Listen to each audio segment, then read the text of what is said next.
Hindi na pinatagal pa ni Cam Thomas at siya'y pumirma na rin po sa Milwaukee Bucks. Ayon pa mismo kay Cam Thomas, pinili niya kagad ang Milwaukee Bucks sa mga team na nagpapakita ng kagustuhan na makuha siya, kung saan sinabi raw mismo ng Milwaukee Bucks na ilang taon na ring interesado sila sa kanya. Kaya sa ngayon, ang pag-wave sa kanya ng Brooklyn Nets ay isang magandang pagkakataon para sa Milwaukee Bucks na siya'y sunggaban.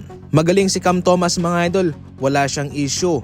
Magaling siya, kaso nga lang ay iba talaga yung priority ng Brooklyn Nets. Sa iba sila nakafocus. Ngayon, ito po ang makakasama ni Cam Thomas sa mga guard position sa Milwaukee. Si Rollins, Kevin Porter Jr., A.J. Green, Gary Trent Jr., Gary Harris at Andre Jackson. Ngayon, ang point guard dito ay sina Rollins, Kevin Porter Jr.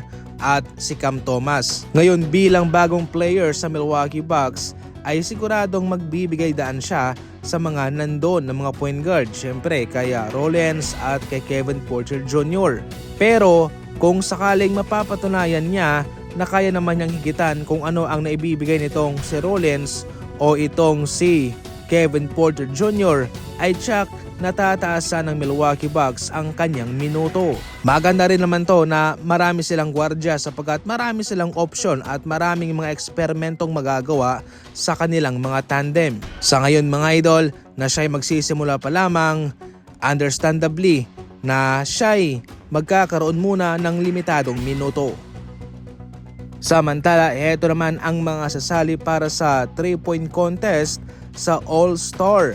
Itong sina Devin Booker, Concone Paul, Damian Lillard, Tyrese Maxey, Donovan Mitchell, Jamal Murray, Bobby Portis Jr. at Norman Powell. Si Hero ang defending champion mga idol sa 3-point contest, pero ayaw niyang sumali despite na nakatanggap siya ng imbitasyon. Sa ngayon kasi ay nagpapagaling siya sa kanyang rib injury. Ganon din naman mismo si Stephen Curry mga idol na nakatanggap rin ng invitation, pero ito'y kanyang tinanggihan para rin mag-focus sa pagpapagaling sa kanyang injury.